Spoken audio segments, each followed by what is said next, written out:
Meu nome é Clara Quintaneira, eu estou na companhia da professora Leda Maria da Costa e esta é uma entrevista com a professora Ana Lúcia Nishida, doutoranda em comunicação na Universidade Estadual Paulista, Unesp, mestre em comunicação social e bacharel em comunicação social em jornalismo pela Universidade Metodista de São Paulo. Hoje falaremos com ela sobre o texto Bom Senso FC, entrevista exclusiva para o blog do Leme. Boa tarde, professora Ana Lúcia, queremos agradecer a sua presença. É um prazer ter você aqui conosco no Leme. E a primeira pergunta é: recentemente você entrevistou o Paulo André, fundador do Bom Senso FC e atualmente diretor global de futebol do Grupo R9. Você pode nos contar como surgiu a ideia de entrevistá-lo? Tá ótimo. Boa tarde, Clara. Boa tarde, Leda. É um prazer estar aqui com vocês. É uma honra participar desse momento. Bom, vamos lá. O Paulo André, eu conheci ele lá já perdi um pouquinho as contas, mas foi lá por volta de 2013, quando o convidei para fazer uma palestra para os meus alunos, lá da Universidade 9 de Julho, né, porque eu lecionava lá, e eu estava organizando a Semana da Comunicação. E foi até uma proposta dos próprios alunos, né, trazer um atleta para tentar ver, falar sobre a relação, né, fonte-imprensa, mas pelo viés da fonte. Então, assim, era algo assim, o jornalismo esportivo sob o viés da fonte. E aí ele topou, vir participar, e foi todo um alvoroço, né? Ele tinha acabado de ser campeão mundial pelo Corinthians e tal, e aí a gente lotou o auditório e foi assim que a gente se conheceu. E desde então a gente fortaleceu esse vínculo, né? A gente troca muitas figurinhas, nos bastidores, e aí, em função disso, eu pude acompanhar. Foi bem no momento que o Bom Senso estava nascendo. Então, pude acompanhar todo esse nascedouro até a morte do Bom Senso e depois os outros passos do Paulo André. Então, a gente sempre tá trocando figurinhas aí ao longo dessa década, mais de década aí que a gente se conhece. Uma outra pergunta é sobre: teve alguma curiosidade, assim, ou alguma descoberta ao longo da entrevista que chamou sua atenção, que despertou interesse? E se tivesse, você puder compartilhar com a gente. Teve sim. Bom, eu, como fui essa observadora privilegiada aí da história do bom senso, eu já conhecia grande parte da trajetória. Mas é interessante que numa entrevista novas coisas surgem, né? Então tinha informações ali de bastidor que não estão na mídia, que não estão em nenhum lugar e que a gente conseguiu aprofundar. Por exemplo, um QG que eles tinham de trabalho, né? Quase que na casa de um mecenas, assim, é um personagem importante aqui, no centro, político, econômico de São Paulo, e aí apareceu esse nome na entrevista. Isso é uma informação que eu, pelo menos, não vi em nenhum outro lugar, e ajuda a entender um pouquinho da trajetória do bom senso. E um dado importante, que assim, a gente realizou a entrevista no dia 17 de abril. Uma semana depois, o Paulo André estava no meio do furacão, literalmente, porque assim, uma semana depois ele foi anunciado como o diretor interino do Cruzeiro, né, diretor de futebol, porque até então ele estava como diretor de estratégia do grupo do Ronaldo, né? E aí ele assumiu esse posto, deu uma entrevista coletiva. Fazia já uma década que ele não falava com a imprensa. Ele fala um pouquinho disso na nossa entrevista, né? O porquê que ele quis ficar afastado. Ele estava com um pouco de aversão à imprensa. E aí ele topou aí deu a entrevista e assumiu como diretor interino. E uma semana depois de ter assumido, veio a notícia de que o Ronaldo vendeu a SAF. Então, assim, foi uma coisa atrás da outra, né? Então, foi tudo uma avalanche de coisas.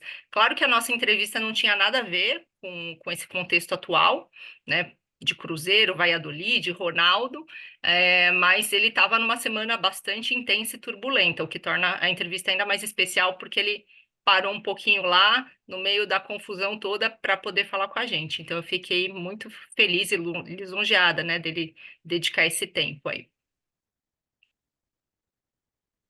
E assim, uma coisa que a gente estava conversando, né, que despertou interesse: qual é a sua relação com esse tema, né, com bom senso? É isso aí. Então, foi isso. Lá atrás, a gente se conheceu, eu e o Paulo André, no momento Aham. que o Bolsonaro estava nascendo. E para uma apaixonada por futebol, uma pesquisadora da área, aquilo me chamou muita atenção, porque assim o bom senso, ele é um movimento que pode ser considerado original. Em que sentido? Claro que ele virou tema do meu projeto de doutorado, né?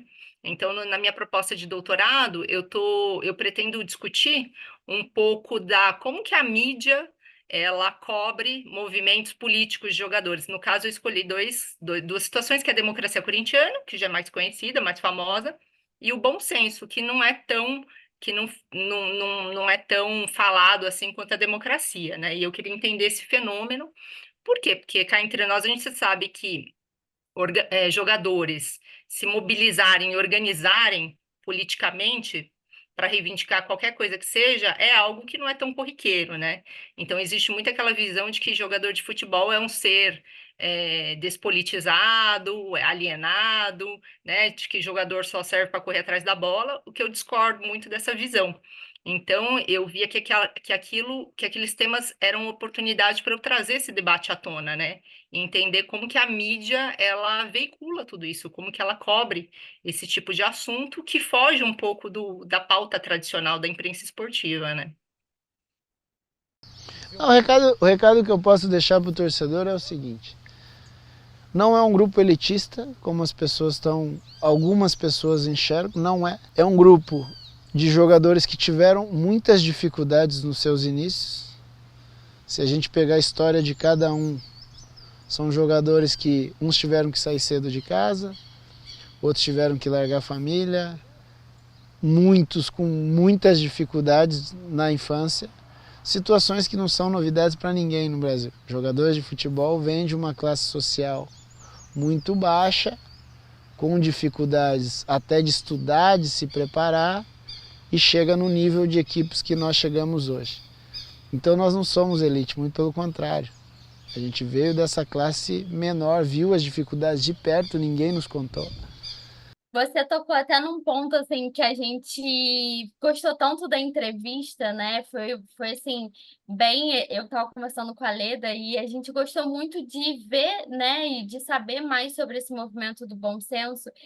E aí a ideia, né, seria, a ideia não, a dúvida seria se você iria continuar esse trabalho, né? Porque assim uma entrevista muito legal, se isso poderia virar um artigo, desmembrar, né? E aí você falou que é o seu projeto de doutorado, não é isso? Isso Então, mesmo. assim, muito legal de ver que essa temática tão importante, esse movimento, você fala muito da relação com a democracia corintiana também, né? Então, assim, você pode falar um pouco mais sobre o seu projeto de doutorado, né? Como você vai tratar essa temática, qual o viés? Você podia falar para gente? Posso sim. Então, vocês sabem que os primeiros anos do doutorado a gente fica um pouco imerso nas disciplinas, nos créditos que a gente precisa cumprir, tudo isso. Então, agora eu já estou entrando numa fase do meu doutorado de colocar a mão na massa e começar a escrever a minha tese, né? Então, essa entrevista pode ser considerada um pontapé, então, o que deixa ela ainda mais importante, né? Então, assim, agora, nos primeiros 2 anos, eu fiquei muito focada em discutir democracia corintiana. Então, foi um tema que eu levei para os encontros, Intercom, até para o seminário do Leme. Então, assim, eu fiquei muito em torno das leituras, pesquisas e discussões em torno da democracia, que acaba sendo o movimento mais conhecido, né? E mais discutido e mais pesquisado. Apesar de que todos os estudos da área, não, da área não, todos os estudos e discussões sobre democracia, é, teses, dissertações, pelo menos pelo levantamento que eu fiz, são de outras áreas que não da comunicação. A gente não tem nenhuma dissertação nem tese, tem trabalhos acadêmicos, né, artigos, mas não tem nenhuma dissertação nem tese que discuta a democracia sob o âmbito da comunicação. Então, essa é um pouco a minha proposta. E o bom senso é menos falado ainda. E aí, meu compromisso é, nessa segunda fase, falar mais sobre bom senso.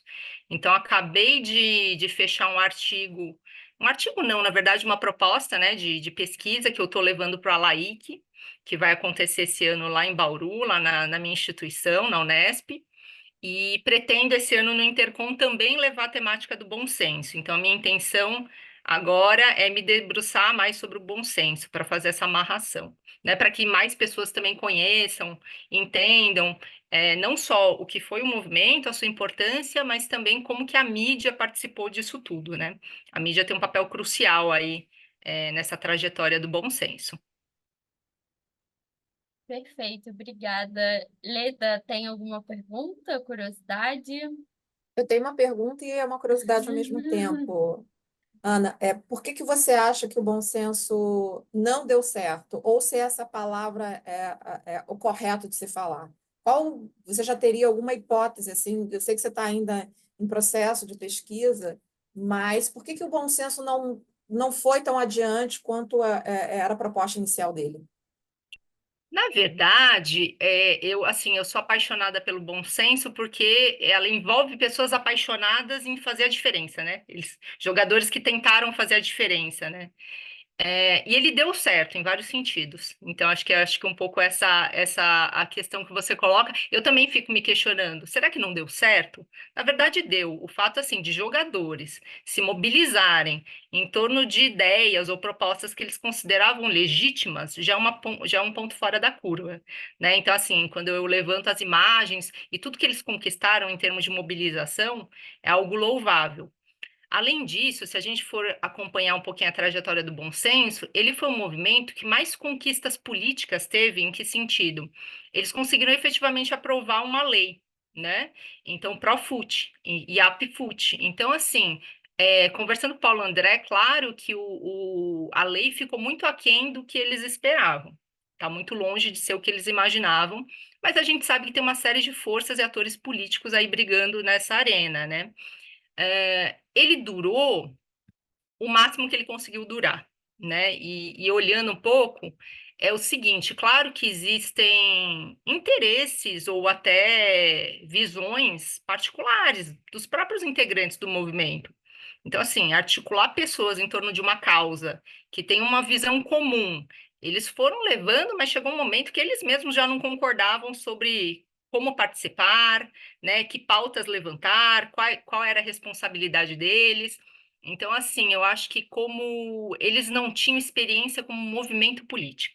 Então, é difícil solidificar isso, né? A partir do momento que o ônus começou a ficar mais pesado que o bônus, entende? Acho que, assim, o bom senso surge no ímpeto, no impulso, numa insatisfação generalizada, mas aí eles começam a tomar para si responsabilidades, começam a ser cobrados por isso, até chegar um ponto que eles jogam a toalha e falam: não, cara, não temos pernas nem braços para levar isso adiante, né? Até num dos trechos da entrevista, esse amigo, né, que cedeu o escritório e tudo, ele fala: olha, vocês estão entrando numa guerra sem soldados. É um pouco isso, sabe? Então, para vencer as forças que regem o futebol nacional, eles precisariam de muito mais estrutura, articulação, fôlego do que eles tiveram. Então, ele foi até onde ele conseguiu chegar. Agora, é interessante quando eu comparo a democracia e o bom senso, apesar de entender que foram contextos distintos, etc e tal. Hoje, se eu falo em democracia e bom senso, todo mundo fala: ah, mas a democracia foi muito maior que o bom senso, né? O interessante, eu acho que se tem uma visão ampliada da democracia, e é um pouco da visão que eu defendo, em função do marketing que se criou em torno do movimento, né? Se a gente pegar o movimento lá na origem mesmo e comparar, é difícil comparar porque são coisas diferentes, mas vamos dizer assim, a atuação da democracia foi muito mais restrita do que foi a atuação do bom senso, em termos de mobilização de jogadores, em termos de levar essas pautas adiante, articular com atores políticos. Então, tem todas essas questões. Eu sei que é difícil porque são contextos diferentes, reivindicações diferentes, mas é interessante essa percepção de que a democracia foi um movimento maior, mais legítimo, mais nobre do que o bom senso. Sendo que, na verdade, se a gente for pensar em conquistas e tudo que eles batalharam, eu de fora entendo que o bom senso ele conseguiu feitos ainda maiores do que o da democracia. Mas ele não tem essa promoção, ou pelo menos por enquanto, né? Apesar de ter sido há uma década, como, por exemplo, a democracia tem. Então, hoje, a democracia ela é celebrada academicamente, mercadologicamente, por uma série de fatores. Então, acho que ela ganha essa dimensão aí ampliada, né, em relação ao que foi o bom senso. Não sei se eu respondi, Leda. Respondeu, é bem interessante essa questão da democracia e do bom senso, porque, de fato, a democracia, e parece que há, sobretudo, uma construção de memória, assim, que agiganta, né, o evento. Não que o evento não tenha sido importante, mas quando você vai nos jornais da época, não era exatamente, não havia esse tipo de impacto que há hoje. Isso é um processo de construção de memória, inclusive de construção de memória midiática, né, muito vinculada a placar, enfim, e ao contexto da época, da abertura. Então, essa construção de memória, ela acompanha assim, algumas demandas, mas não necessariamente construções de memória significam que o que é narrado exatamente aconteceu, né? E o bom senso, eu fico surpresa, assim, saber que ele tinha tanta coisa bacana que foi instituída de fato e politicamente articulada.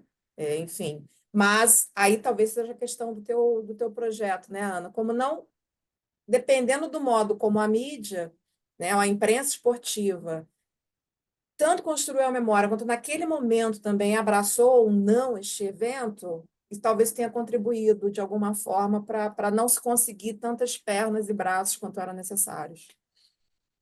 Com certeza, eu concordo plenamente. E a democracia, pelo menos em relação às pesquisas que eu tenho feito, e eu acho que o trabalho da Núbia, que é minha colega aqui, né, na Unesp, ela acabou de defender, ela traz um pouco isso, né? Ela mostra como que isso acaba se institucionalizando no clube.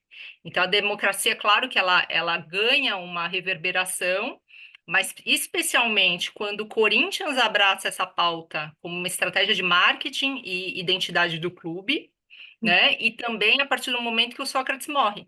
Então, isso se torna um produto, né? Então, eles transformam a memória da democracia em produto, literalmente, em camisa, em livro, né, em memorial, em busto do Sócrates. E é incrível, não sei se vocês acompanharam, mas assim, agora, recentemente, o prefeito de Saint-Ouen, lá na França, né, nos arredores de Paris, inaugurou a Rua Sócrates. E é incrível, eu estava analisando as declarações, o quanto que o discurso que em torno da democracia aqui reverbera lá fora, né? Essa ideia da democracia, da luta, do engajamento. Então, é impressionante como isso se reproduz, né? E essa memória vai ficando cada vez mais solidificada. É bem interessante esse processo. Nesse momento, os jogadores vão se reunir, todos eles em cima da linha do círculo central do gramado. Aliás, aconteceu algo muito parecido hoje no jogo Fiorentina e Roma, Fiorentina onde o Sócrates também jogou, no respeito de um minuto de silêncio, que é isso que está acontecendo exatamente neste momento aqui no Pacaembu.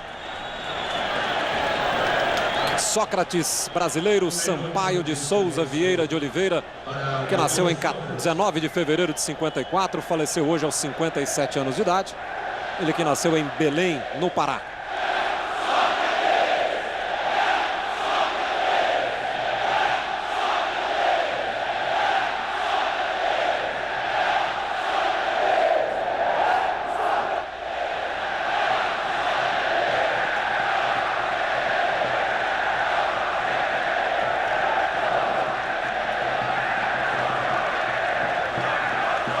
E é de arrepiar, porque todos os jogadores do Corinthians, comissão técnica, todos os torcedores do Corinthians no Pacaembu estavam com o punho cerrado, braço direito erguido, que era a maneira do Sócrates comemorar os seus gols, né? Portanto, o Pacaembu inteiro fez o gesto e você viu todos os jogadores do Corinthians, o pessoal do banco também fazendo o gesto nesta homenagem ao Sócrates e gritando o nome do Sócrates, ele que projetou-se para o futebol no Botafogo de Ribeirão Preto, para onde a sua família se transferiu quando ele era muito criança.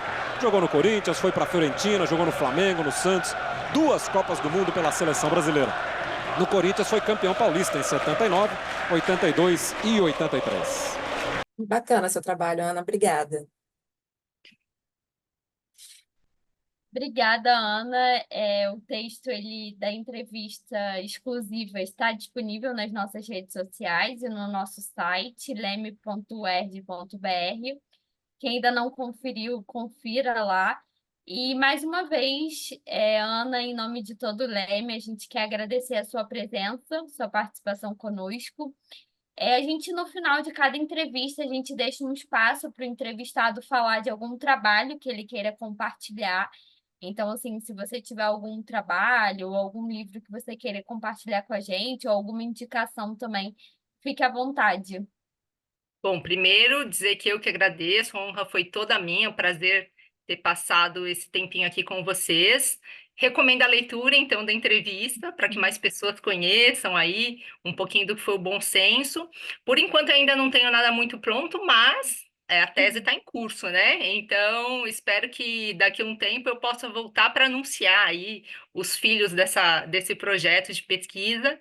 E eu estou envolvida, assim, eu sou suspeita, porque é um tema que eu considero relevante, que eu quero que muitas pessoas conheçam, entendam e me ajudem a pensar em torno desse objeto também, né?